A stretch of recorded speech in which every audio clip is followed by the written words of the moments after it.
Hello, welcome back to Natty Void Nation.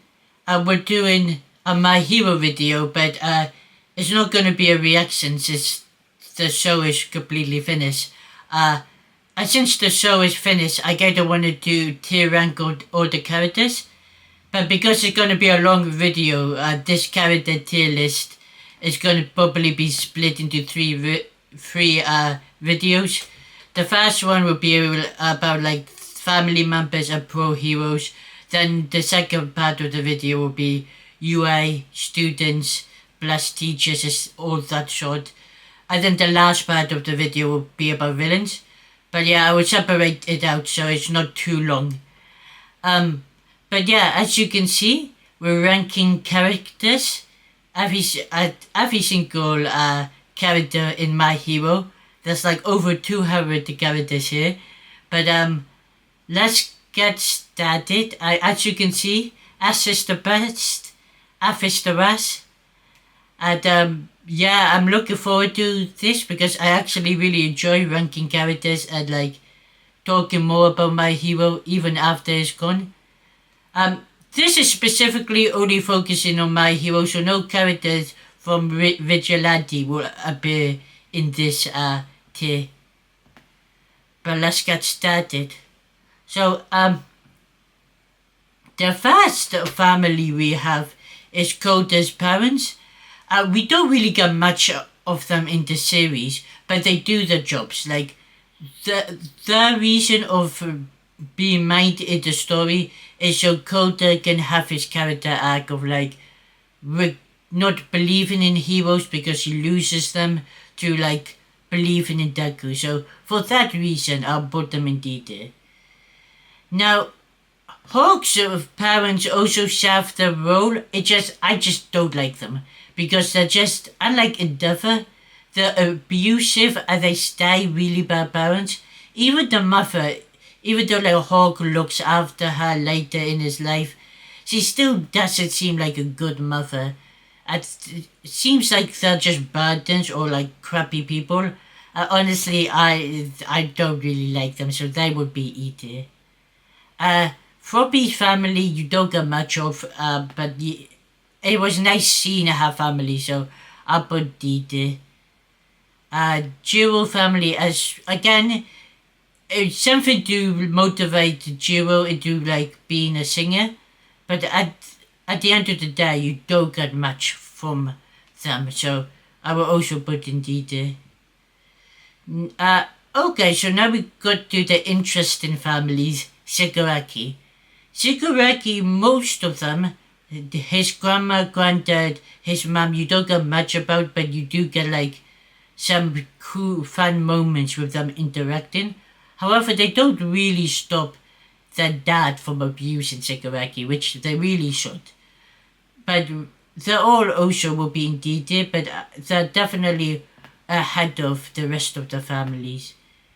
But the sister for me is seated just because of the scene of like she's always like protecting Shigaraki, which is really cool to see. And then when Shigaraki like kills the dog, and then like he's like upset and he needs help, and he like tries to hold her hand to like for comfort and ends up killing her.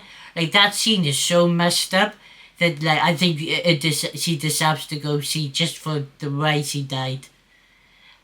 For some reason, the dad isn't here, but I think I definitely have him somewhere.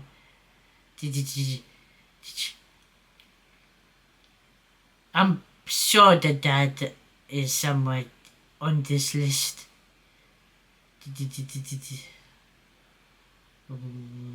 Oh no, I got see the dad.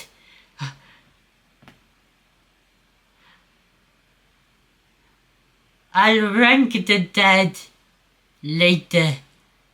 I know he's definitely here. I just don't know why he is. I know he's meant to be eating like a bowl of noodles.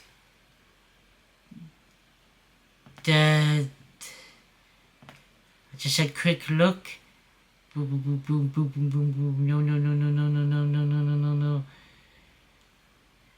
I'll find him by the end of the video. I'll put him in there. Oh, there he is. There he is. There he is.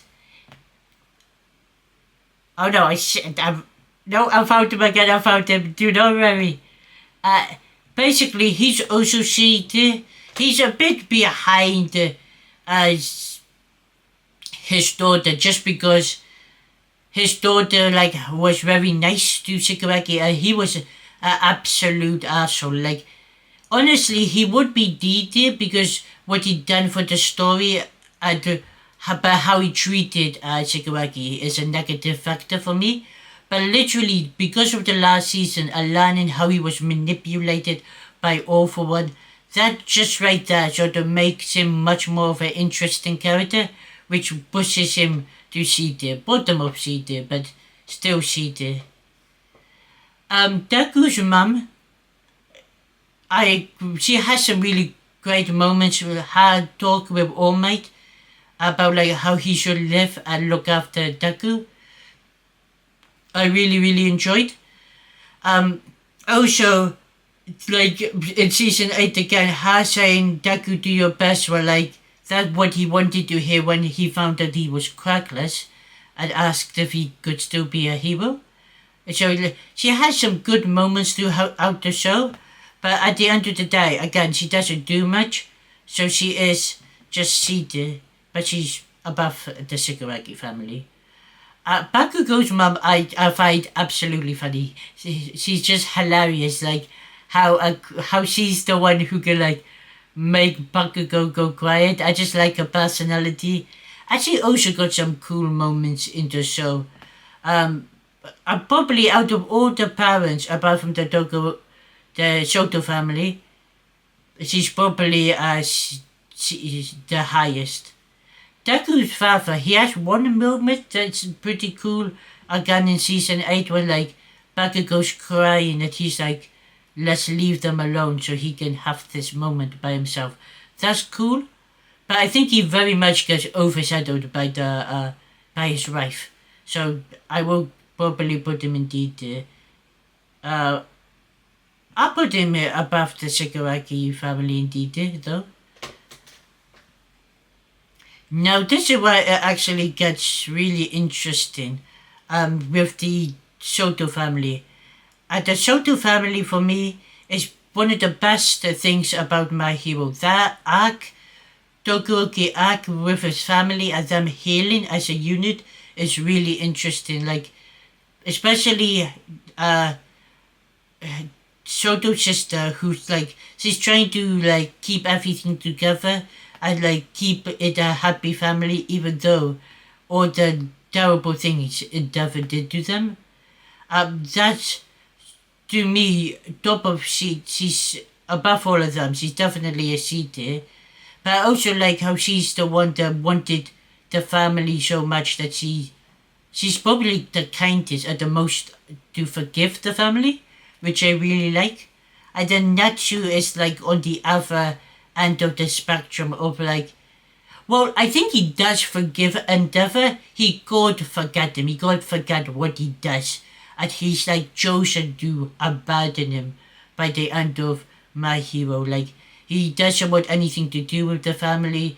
He's but he does say in his eyes his father sort of redeemed himself, but he just can't let go of what his father did, which is fair enough. I mean, I know there's an OVA coming out, so maybe, hopefully, in the years past, since he made the claim, he maybe is more willing to be a part of the Shoto family. But you also can't blame him for his opinion, him choosing to leave, especially because he was the closest to Shoto. No, not to Shoto, to Toya. Now, Shoto's mom, I think her name is Rei, but honestly, she's a B tier. And the reason why I love her so much is because even though she's a victim, she's also partly to blame, as she admits it. She basically blames herself as well, instead of blaming just Endeavor. She's no, part of my responsibility, I did fail as a mother. she did harm Shoto. Like Endeavor harmed him mentally, maybe physically with him training, but she like went out of her way to cause Shoto harm because it reminded Shoto reminded her of her husband, like Endeavor. And that's messed up, but then she's trying to redeem herself. I think she goes on a really cool journey, and you see how and have willingness to forgive Endeavor, and they're still together by the end of the series. So, like, again, one of the best things about My Hero is the Endeavor family dynamic. And yeah, that's why I think the parents are a bit more interesting than the kids, because they are the ones who are like not fully victims, while the children really done nothing wrong, but the parents have to redeem themselves. Okay, so Ethan. Ethan and his friends, stars like soldiers, they're cool. I know like they don't do much and they should be needed, but they earned my respect by going to fight Shigaraki when stars ask them to go against the government, and then they're still in Japan when All Might is there fighting All For One, and they try to help even though they don't do anything. They try to help, willing to risk themselves to save All Might, even though literally stars dead. They can go back. Just for that alone, they've earned my respect, and they deserve to be at least C tier. Honestly, I might put them in B tier, but I just don't think they've done enough to properly earn B tier. But like, they have to be C tier for me, double C tier. Their loyalty is so cool. And speaking of loyalty, I forgotten this guy's name, but he's basically like the hero association person for like America, or he's like the army person for America, because he was very much there when he saw All Might about to die. He was crying. When Star went, like he also sort of allowed Star and Ethan Scott to sort of go and like still try to help them, even though it was against his order. Like, again, this guy, I think, who throughout the My Hero seasons showed loyalty and showed like his commitment. Less interesting than Ethan because he's not front and center in the fight. He's still in America, but like he's willing to take a lot of the blame for like Star and Ethan Scott going rogue. And that's something I respect. I'll probably just put them bottom of C tier. Okay, and now we get to the heroes. And right now we got a bunch of international heroes, and most of them are like we don't really know anything about, so they're probably all gonna go after. This guy looks cool, so I'm gonna put him E tier. Again, I think we've seen these for like in the last season or like one episode in like a different season, but like they don't do anything to have any connection to the series, that I'm very happy putting all of them in E and F tier. Like this guy looks cool, so I'll put him in E tier. I do like this Hawk person. It reminds me of a Paul from One Piece. So even though they look very different, it's just because it's a hawk or like an eagle. Probably a falcon actually, with how the rings are. That being said, the one international hero that I do enjoy, and we have seen multiple times because I remember him, he also been in the movies, is the Egypt one. I think it's a Paper 2D Man or something like that. I think that's his hero name, but it's Egypt #1 hero. And he is so fun when he's on screen and stuff. He's a solid C tier character. I always enjoy when he pops up, even if it's brief. I like his crack. I also find him funny. And I do remember he wanted to go to Japan where like his government would allow it. Now we got the heroes. We're not doing like heroes in who are also teachers. We're just doing heroes, and then next video we'll do teachers who are also heroes. But yeah, so 13, seeing her use black hole. It is a girl, I think. I could be wrong.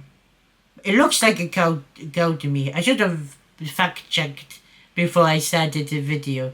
But I like 13's black hole powers. We got to see her do some cool things, like the fight against All For One. She comes in clutch.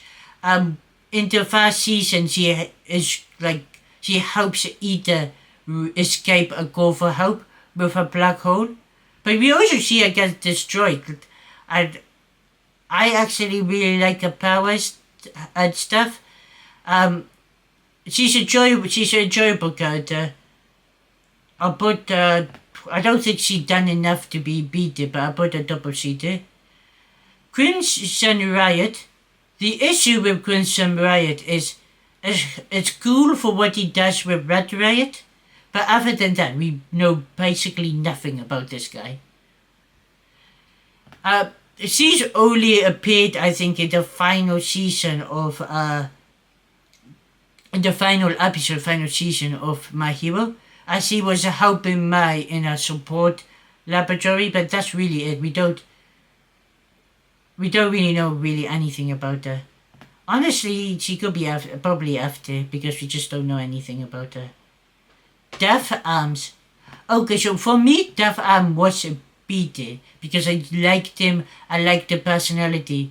But he does move to Seed just because he gave up. But then he does redeem himself by, like, in the final battle, he's like, let me become a hero. Like, he still wants to do good. Not like the other superhero, the samurai looking dude. He just gave up and never seen again. And he was like number 9. Like, Death Arms at least has a small character arc, which is really nice to see. But I think a solid C to here. Gunhead. Again, you don't get much from Gunhead, but we know he trains Ojaku. He trains Ojaku, and that's pretty cool to see. This guy, again, multiple he trains Tatsu at Red Riot, but again, we don't see much. I think he's in one scene, and then we never see him again. This guy was in the with Gentle Criminal patrolling, but again, we don't see much of him. Again, I put him in either. Centipede. Now, this is where we get to the fan heroes. Centipede for me is a beat above Ray, just because I like his relationship with Night Eye. I like his relationship with Bubblegum. I think of Bubblegum. Him taking over Night Eye agency really cool. I also like how he looks. I think it's a very interesting design. Again, Bubble Girl is... I don't even know if the Bubble Girl's her actual superhero name, but I know she has power. She was Night Eye's, basically, again, secretary, support hero. I like that they still carry on his legacy after he's gone. I also found she was really funny. They did a lot of funny gags with her that I found funny, so yeah, she's a solid beat there as well. Okay. Okay is cool. I wish we got more, like, see him fight. We saw, like, him pretending to be a villain in, like, the tournament in the second half of season 3. We've seen some cool moments, but, like, nothing major. But I do like his crack. I do like a lot of stuff about him. I just wish we got to see more, so he's a beat there. These are just his goons, solid either. They do their job. This guy, I remember because they were in the one floppy episode. For me, he's a DD. He barely got time to shine. These two, however, she, I think, who got the most time because you got to see her personality. She was sort of the one that was training Floppy. I was telling her to trust the captain, and I really like that. So for me, she's a solid C character. I put her here. I also like the seal guy, Sealy or something like that. But yeah, again, it was in the Floppy episode in season 2. He's, I do like his like gag of like trying to be cute and Floppy thinking it's cute, even though she's like, stop it, you're being embarrassing. And I just really like that dynamic. I also like his sort of power of being a seal. Like he has like echolocation, I think, or something similar, uh, which is really good and cool to see. But yeah, kind of just wish we got more of them or like more team up, especially in the final war with them and Floppy. That would have been cooler to see. Okay, Manual. Manual is a solid BT. Probably bottom of BT, but like I like how he realized Ether was only working with him because Ether wanted to find Stein. But like also he was kind of very kind to Ether. I forgave Ether for running off and doing like causing a big mess because Ether sake of Ether just wanted revenge. But Manuel just a really fun character. That's why he's B tier for me. Nothing. There's nothing for me to dislike about this character. I also like seeing him try to fight against Nomus. You don't see much of it, but it's cool what we got. Again, Rush again is another B tier. Maybe above Manual. I just find Rush really funny. Again, that's why Rush is B tier. Also, Rush is very unique with him looking like a dishwasher, and then like his power is pretty cool as well. I think. We don't really get to see Rush in major fights, but that's fine, because I think his personality and how fun the character is really brings it to BT. Now, this is where we're getting to the superheroes. Fatcam, I love his power. It reminds me very much of Joji. I like his relationship with Sun Eater. I'm glad we get to see him in fights, which is sometimes what we're missing from like the B-tier characters, is we don't get like big fights with them. But in the overall arc, we got a big fight with Fatcam. And then he still stayed relevant in other arcs after the overall arc. But yeah, he's a solid idea for me. I love his personality. I kind of love his relationship with Red Riot in the overall arc and with Sun Eater as well. I can never pronounce her name, but she has like dragon powers and she can turn into dragon. Her design is cool, her quirk is cool. I do like her personality. The issue is, unlike Fatcam, she doesn't really get a chance, I feel like, to shine in terms of a specific fight. I do think she's above all of these characters. However, I just wish, like, in the overall we got to see her do like an actual one-on-one fight, because her fight very much gets off-screened, which is slightly disappointing. But like, we don't see much, or if it does happen in the overall arc, I can't really remember her fight. I remember Falcom's fight. Now, Rocklord, another solid beater. I above the dragon crack lady, and that's because Rocklord started a little bit annoying, but then you realize he just cares about the kids, and then we go from Rocklord being like against everyone, against the kids to now like voting for Taku, believing in them. And also his crack is pretty cool, like he can lock stuff into place. It's really cool. And we just see him reappear and trying the best to help Taku out at like the end in season 8 again. His conversation with Lady Nagant is really cool and shows how far Taku has come, making like Rocklock and Lady Nagant like believe he will win the fight. I really enjoy Rocklock. Miracle is definitely above Fatcam. Now the question is, do I put her in S tier? She's badass, she's cool, her personality is totally awesome. However, I just don't think she has like a big backstory that makes me... I think that's the thing that's missing from her. It's a backstory that makes me fully emotionally invested. Because I am invested in her character.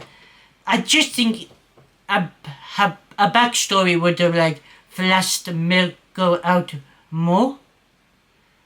I think if we got the background, she would have been S tier. But I think she's top 80 for me. Just because she doesn't have that background story.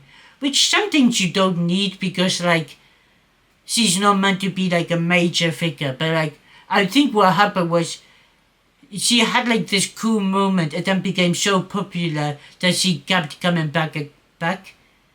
I don't think she was meant to come back more as much as she did. It's just that she got so popular that she kept coming back. I could be wrong. But it just feels like for how loved this character is, I'm surprised she doesn't have like a backstory like Hawks or Endeavor. Kami Woods. I love his crack, I kind of love his personality. He's probably behind Fatcam just because he doesn't get as much one-on-one fights. But he has some cool moments. Him helping to rescue Bakugo and when they first fight the League of Villains. Then him, I guess the Paranormal Liberation Army. It's like helping when they attack the villa. That's really cool with his power. He's a solid idea character. And then we got Mount Lady. Mount Lady is a beast. Her fight like her holding of Kikamakia?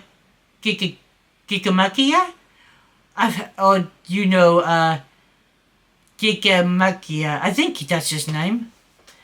The massive giant for All For One. I think that is really cool. She gets some few fights. She also got some funny moments and some fan service moments, which let's be honest is always a victory. But like she got some really fun moments. I like her personality. And she's definitely not about Kami Roach because I think Kami Roach looks cooler. Kamui Roach? But yeah, he just looks cooler. But I do like Mount Lady's crack and stuff.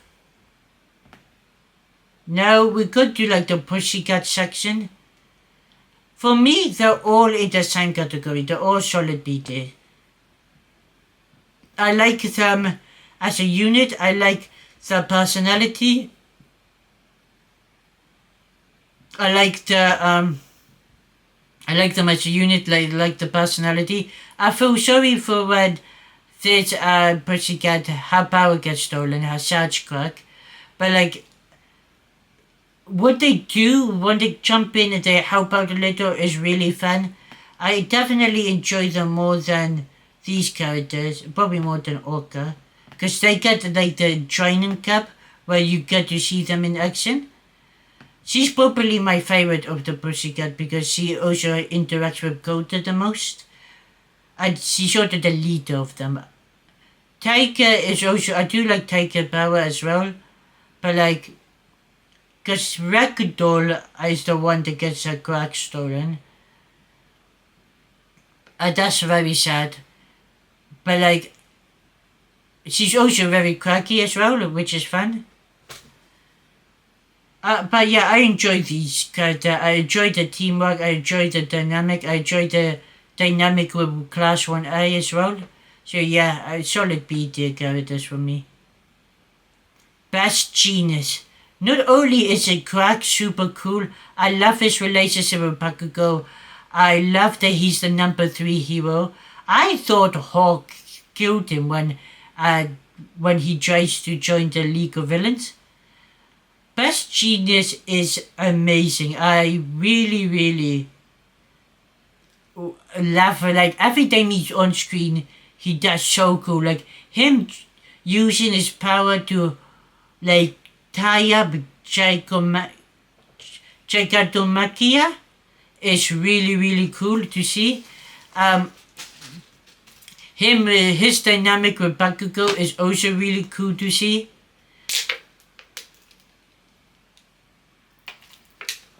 I also like his relationship with Edgeshot.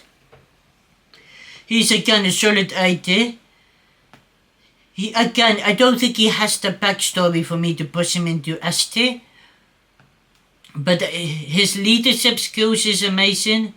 His dynamic with other characters is amazing. He's definitely top of A tier for me. Edgeshot is again, we got like a small backstory for him. And what he does for Bakugo in Season 7 is so definitely makes him higher the Best Genius for me. I love his power. I feel like it's really good, like he can turn himself into like a needle and just go into people's body and out. It's really cool. Him keeping Bakugo alive. The only thing I would say is I think he should have died. I think he should have became Bakugo's head. And that's it. Because that would have been a good death for him. And I think it was set up in that way. That's probably the only thing I'm disappointed in. Is that if he had died, he might have been Esther. Him being an 80 is just because I just don't think he has done enough, or he's in the story enough to justify putting him in Esther. Because like the reason he's so far up in 80 is mainly because of what he does for Bakugo. But yeah, I'm happy with him being the number 1 in 80.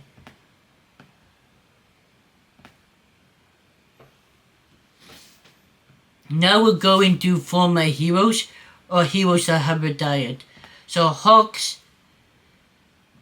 is an amazing character. He got an amazing backstory. Him being number 1 hero, his relationship with Endeavor, then his relationship with Lady Nagant is also really cool to see. His power is fun. I don't like the tragedy of him losing his crack. Also, his relationship with Tsukiyomi is really cool as well. He has some cool fights. There was only one time, but there was one time I wanted him to die, and that was when he killed Trace. I was like so pissed. I wanted Dabi to kill him. And that's how much my hero does in making you love the League of Villains. But yeah, Hawks is a badass. I love his personality. I was emotionally invested in him. I also love that he also plays Daddy, which is a very interesting thing for a hero to do. Yeah, he's Esther for me. Now these two are the guards and Tartarus. They have some cool crack. I'll probably put them C tier. They have cool cracks. But they literally were just there to get basically beaten up by Shigaraki at All For One. But yeah, I do like the cracks. But they did the jobs. This guy who got killed by Stein, don't barely remember him. I remember like him getting stabbed. I didn't know if he died though. I thought Ida saved him, but maybe this was against his breath. This was when his brother got injured. Now, Lady Nagant is a former hero. I will respect her as a former hero. That way she's not in the villain category. For me, she's 80. She's probably behind Mirko just because she's introduced a lot later and she doesn't have nearly as many cool fights as Mirko does. However, I really love her being a tragic hero, her being used, and then her being like, being the Deku is the reason she dance good. Like, she's basically what Deku is showing that, like, he can fix Shigaraki, he can fix the League of Villains, because he fixed Lady Nagant. He managed to change her view of the world. I just love her dynamic. I also love her ability, like, she rips off her hair as bullets, and then she shoots it in her arm. Like, that's amazing. Also, her fight with Deku was emotional, especially the ending. We got Dark Deku, and then just her as a character alone, her personality, her background is very, very emotional, makes you very emotionally invested in this character. So a solid 8 there for me. Crush is a G. Crush, I think he's the number 6 hero. He's a solid B tier, probably bottom of B tier, but he saves Eraserhead when Shigaraki degays the building and everything. If it weren't for him saving Eraserhead and sacrificing himself, we would have lost Eraserhead. For that alone, he gets him B tier in my book. And he dies with like a smile on his face, so, you know, he earned my respect. I think he's the number 6 hero. I could be wrong, but I definitely remember him saving Eraserhead. Normally I don't do this. Normally I will never put a character that appears in 2 episodes in S tier. But Stars and Stripe was so badass that I have to. And also, because she was so overpowered, there's always a worry that overpowered people get beaten very like plot heavy and like it doesn't really make sense. But her defeat made so much sense because of her power and because of Shigaraki. Shigaraki having like multiple personalities at the time and her being like, oh, I can't kill him because I don't really know his name and he doesn't really know who he is. It was a very good way of making her lose. But even then, she made sure that Shigaraki could not get her power because she came up with a plan of if her power was to be stolen, then her crack will destroy Shigaraki from the inside, with destroying all his crack and her crack. And that was amazing. I also just love her crack, love her personality, love the little relationship we get to see with All Might. Like, if there ever like a prequel of My Hero about Cassidy, I would totally watch it to see her interact with All Might. This guy, we don't really see him that much. He's basically, we see Toga as him. He just dies in the villa. I don't think we know who kills him. I think Trice kills him, but I could be wrong. But basically, we know he's a character. We know Toga turns into him and starts stabbing people as this character. But yeah, he doesn't. We don't get enough for him to be any further than he did. Endeavor, I think, is one of the best written characters in My Hero. His arc from like being one of the worst father you can ever see to trying to redeem himself, but also being okay with the fact that like one of his sons won't forgive him, and he's fine with that. He says, yes, this is my atonement. He's willing to talk to Toya after Toya tried to kill him, but he doesn't care if Dabi just says hate against him. He will listen because he's redeemed himself. He's trying to fix everything.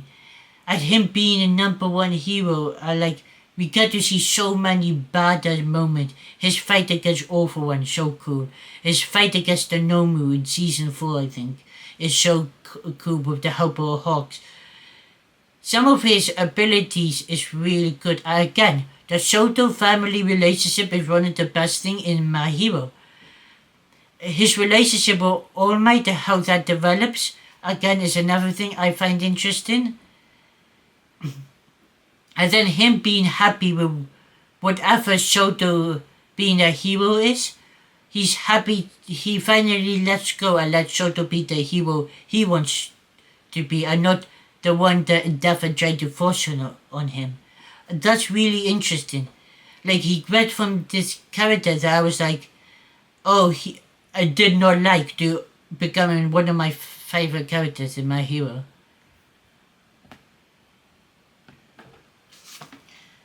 Okay, next we got Endeavor's as sidekicks.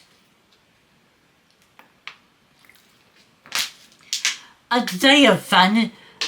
This is like the driver. A solid cheater. I thought he was funny. He had some funny moments in season 5. Even in like season 8. But that's it. These two help Soto in the fast fight against Dabi. Before Dabi teleports into where All For One is. They sort of help Soto in that fight. They're very fun characters. I'll probably put above them. The only one that I will put in BT, but bottom of BT, is the main Endeavor sidekick. Because her red flames are really cool. She also the one that is shown with the most personality and the most crack. But yeah. And she also becomes her own hero after Endeavor is forced to retire. Now, I think this guy name is Magician. Or Mystique. It's something like Magician.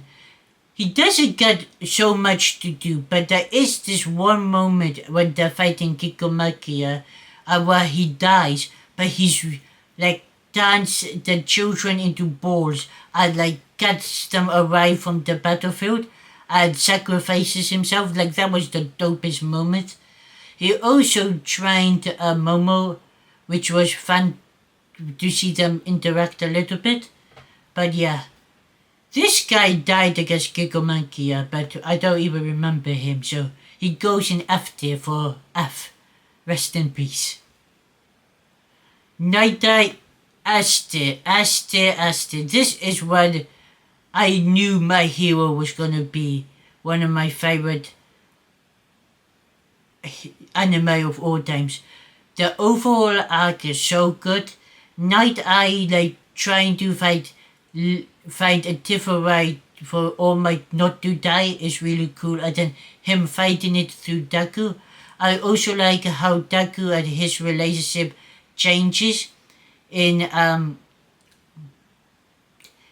basically in the first half of the season 4, and then he's only in the first half of season 4, and then his death is so emotional, so impactful.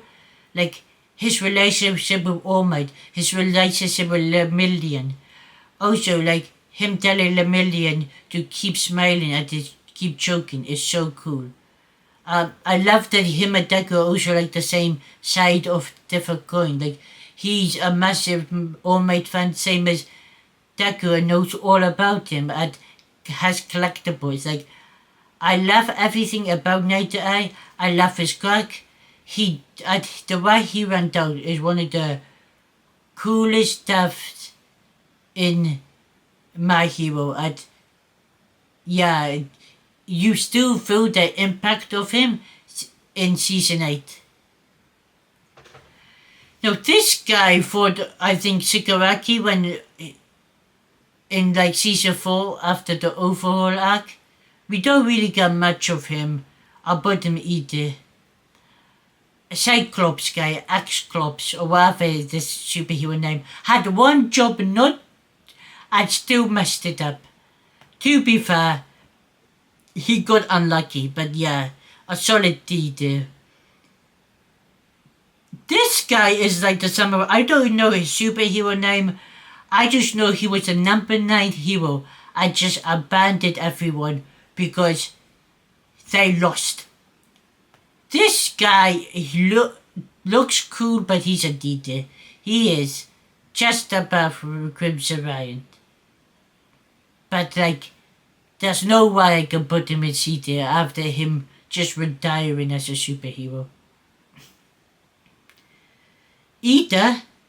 No, this is not Ida, this is Ida's brother. They look so similar. What I know from Vigilante, which is probably a bit shouldn't do, but I do. I enjoy him very much. I like, he's definitely working his way to 80. I just think if we got more of him in Vigilante, he probably would be pushed to 80. But like, what he does for Ida, I like making Ida my favorite character. I'm pushing him to pushing his story along, Ida's story along is really cool. But like also what I've seen from him in Vigilante is very respectable. I love how he relies on his team. I love how I basically love the idea of this hero of like, he is there to save people, rescue everyone, and that's really, really cool to see. The only thing I've never understood is why Stein took him out. Because from what I've seen in Vigilantes, what Ida describes a brother as, doesn't seem like the person Stein will go after. I know like he uses his money to help him save people and build technology, but like, isn't that what you should do with your money? To help people, give you your power so that you can rescue people. But like, I know Stein is meant to be like mentally wrong, but like most of what Stein says have some backing to it. Actually have some like, well, yeah, no, that makes sense. You are speaking some points, but the way you're going about it is wrong. But the one thing that never really made sense to me was Stein attacking Ida's brother, the OG Ingenium. Gran Torino Solidarity. I love we get to learn his relationship with this 7th wielder. I love his relationship with Deku, his relationship with All Might. I love the fact that he trains Deku. I also love the fact that like, especially early on, he will keep forgetting who somebody was. Also, he very much is like a Yoda type of guy. I like how he teaches Deku like his fighting style. Honestly, I thought Gran Torino was gonna die in the first war. I mean, he was put into like retirement, but like, I'm glad he survived. But also when like All Might was dying and you saw him like cry his name, that was emotional. I think All Might be my favorite character in My Hero. His backstory is amazing. What he does to inspire Class 1A is amazing, but not just Class 1A, other heroes. His fight, he still to this day, for me, has the best fight in My Hero. His first fight against All For One is peak. It's the best fight in My Hero, I think. Even his second fight is very good as well, but like, him going out to saying it's your turn next, it's such emotional. Honestly, I was close to tears when I thought he was gonna die. I couldn't believe that he survived. The more the time has passed, the more I like that they let All Might live, because it's something different, and he still no longer can be a hero because of the injuries.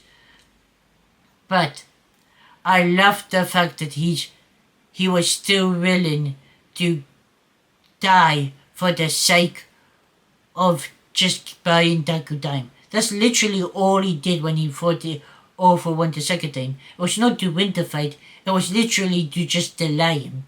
Even though he does say to All for One, I never fought the fight where I thought I could lose, which is amazing. We're one of the badass line, and him like by the end of the series saying, Deku, you were always my hero, is so good.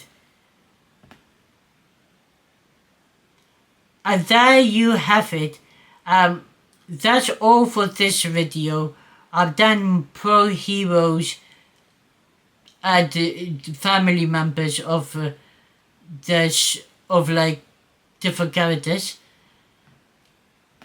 There is one pro hero I forgot, but let me just find it. My hero characters. It begins with you. Season D character. You. There you go. Let me...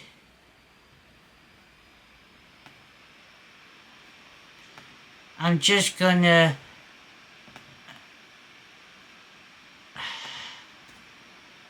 add to this character.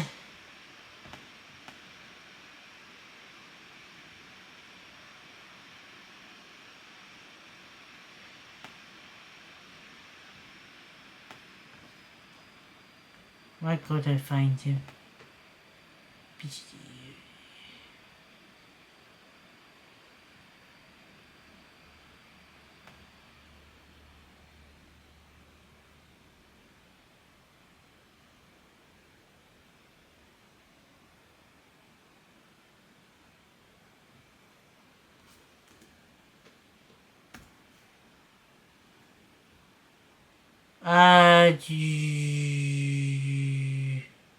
There you go. There she is. She's a D-Day character. She's basically, you see her in season 2 when she tries Momo and I forgot the name, but that had girl in Class B, the one can make her hands big. She doesn't do much to like honestly put her any higher than D-Day. Probably ahead of these two, but really that's it. I think she was also there in the overhaul arc, but other than that, she doesn't do much. But yeah, so there you have it. That's the first part of this tier list. Next part we'll do UI students, teachers, other students, one for all previous users. But yeah, that's it for this video. Hopefully see you guys next time. Bye.